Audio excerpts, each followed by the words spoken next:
Well, hello, and as promised in my podcast, I will be providing you with 7 communication videos during the time that I'm taking a podcast break. Now, I wanted to break down a corporate communication strategy for you, and in order to do that, I've decided to use a mind map so that I don't forget anything, and you can just kind of follow along with me. So, why don't we start then by giving you a broad overview of what you need to think about when you're thinking about a corporate communication strategy? Now, first of all, you need to evaluate or assess the current situation, and then you need to move on. Oops. Then you need to move on to setting your communication goals. What do you actually want to achieve? And you obviously need to make sure that that's aligned with your mission and your corporate goals. Okay, so going on further, then the next thing we would look at is identifying your intended audience. Who you're actually going to be speaking to. A little bit about their demographics. Where are they? What do they read? What are they into? You really have to kind of understand your target market. Then you need to think about the channels and the activities that you're going to use. It depends how old the people are that you're speaking to. What are they using? What do they relate to?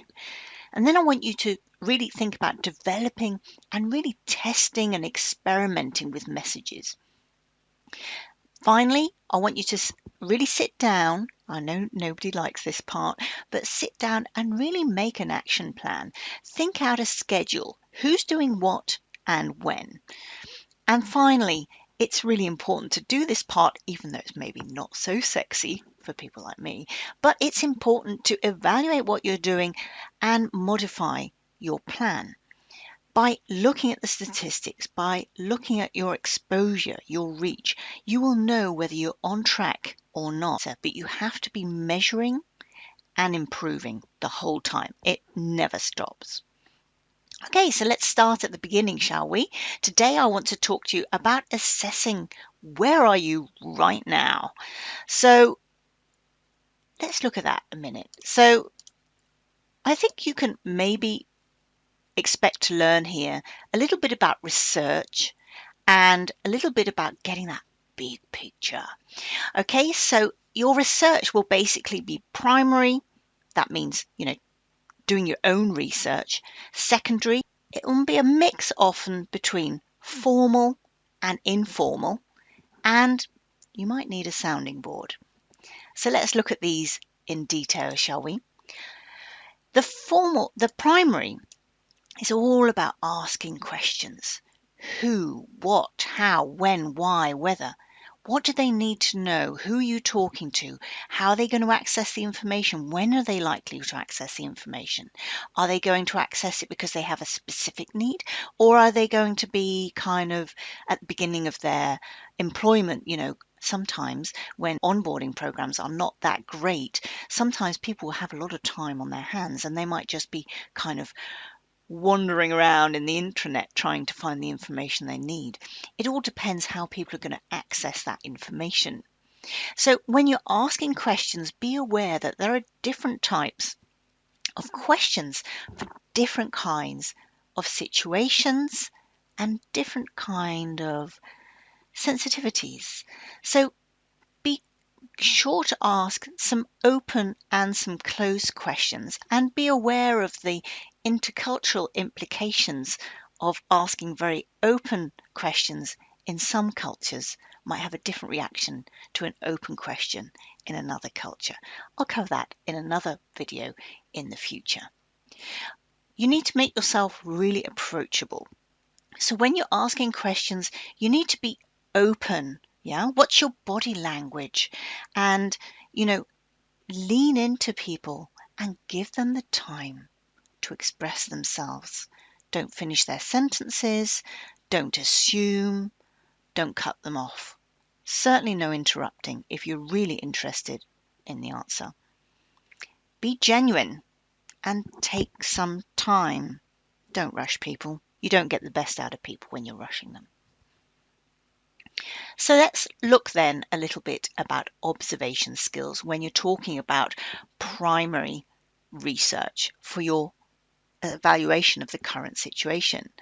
You need to really observe, and that means not just watching, but also listening. But don't forget to use your hunch and your heart. So when you're watching, I want you to think about the body language, but also the gestures. What's happening to my face as you're talking to me, what's happening to my eyebrows, what's happening to my mouth. If you really zone in on that, you can learn so much. And it's a matter of practice, right? The more you kind of zone in and really observe people, obviously not without freaking them out by staring at them, but if you can get that fine line between observing discreetly and staring at people, then you can gather a lot of information without hearing a word of what they said. But I'd like you to listen to what they say as well. So when you're watching people, I need you to watch and listen.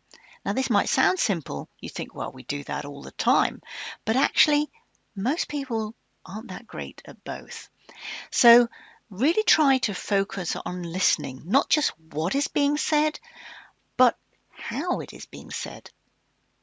What tense are they using? Are they talking about the past tense? You know, how it used to be, when I joined, this kind of thing. This gives you a sense that things have shifted for that person. Are they talking in terms of facts using the present simple? So, um, this happens like this, or this happens like that. That kind of demonstrates a very fixed mindset, a very kind of, we always do it like that way. Whereas if somebody says, well, at the moment we're doing it like this demonstrates to you, this person's open for change. Something isn't quite right for this person here. So think about fixed and growth mindset as you're listening, and listen to the verbs, listen to their adjectives, watch their eyes light up or their mouth drop, that kind of thing. So listen very carefully to the words that they use. And if you're smart, if you know anything about NLP, you can actually try and remember some of those, the way that they express themselves, the wording, the terminology. Because if you use that same wording or terminology, you'll pick them up exactly where they are because you'll be speaking their language. They'll be like, she gets me or he gets me. Think about the adjectives that you're using. And, if you can't remember, make notes. People don't often mind if you make notes. I did mention using your hunch and your heart, or relying on your hunch. So a hunch is basically a gut feeling. Like, it's more of an intuition. It's more of a feeling. And I know that some people go, oh, well, throw that out the window. But, we as humans have only survived so long because we've learned to trust our gut. So don't forget about that.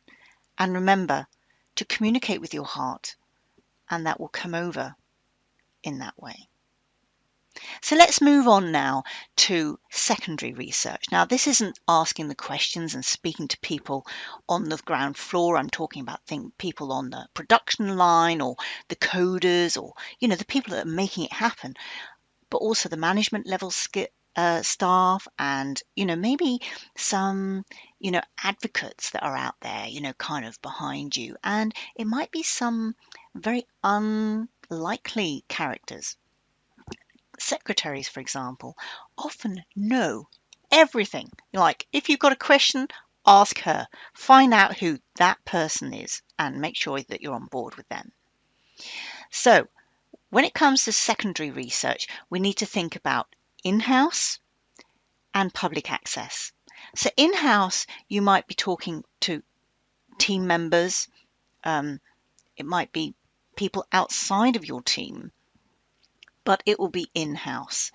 The other type of research you need to do is public access research. I'm thinking about things like Google, podcasts, YouTube, social, LinkedIn.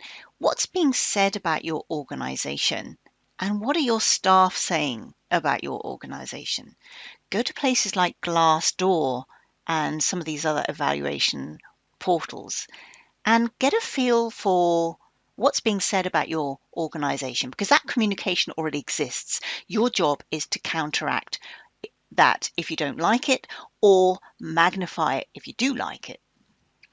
So think about those things, but also you need to differentiate between formal and informal. Formal insights might be something like your mission statement. Are you in alignment with that? You should be. You should be. They should have clarified that when you came on board into this role. But if you're not, you need to really deal with that. Like either get on board with it or, you might be in the wrong place. So you have to be in line with your mission, your company mission, and you need to see whether the other people in your organization are in line with that mission. There might be people that think it's a load of rubbish. Okay, look at the goals of the organization. I'm not talking about loose goals here. I'm talking about solid, we want to achieve like numbered goals, like SMART goals. What do they want to achieve? What are the priorities? Look at the first three, the top three, but then there's probably like 9 or 10 other ones. And I want you to think about the results that they want to get. And also have a look at statistics and quotes, interviews, market research, things like that. Then I want you to think about informal, okay? So informal would be things like looking at the emotional landscape in the organization. Are people keen and motivated and engaged, or are they more apathetic?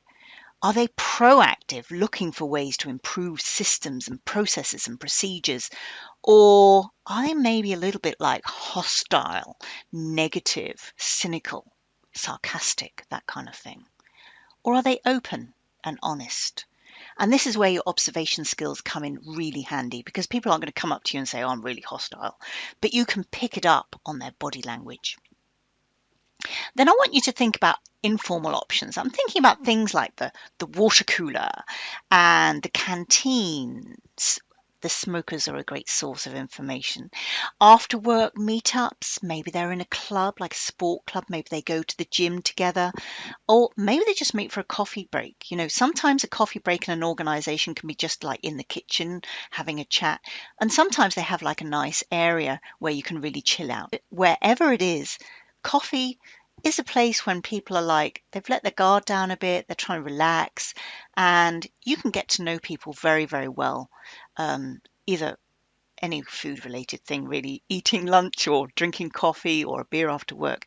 Take advantage of those opportunities. I'm not saying you have to be sociable all day, every day, but do use those options, because that's another channel that you can get a feel for the current communication landscape.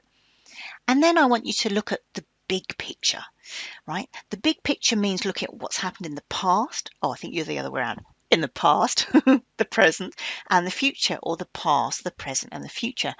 And what happened in the past? What went wrong? That there could be a situation that you need to know about. What's happening now? Is that going well? Is that not going well? What do people think about it? Do they think it's a load of rubbish? Find out where you are at the moment and see if you can get a feel for how people feel. Feelings are very important when it comes to communication. So let people in and give something of yourself. And you will be amazed how much you can find out about the current situation. If you really put your thinking cap on, you're using really strong communication skills, and you're really honest and open, and you show people that you're really interested. Because if you're interested, people will tell you practically anything. So that's it for the first video. I will be back next week with the second part of this series, where we will be looking at how to set your communication goals. So I will see you next week. It's Corinne Wilhelm from Bite Sized English. Goodbye.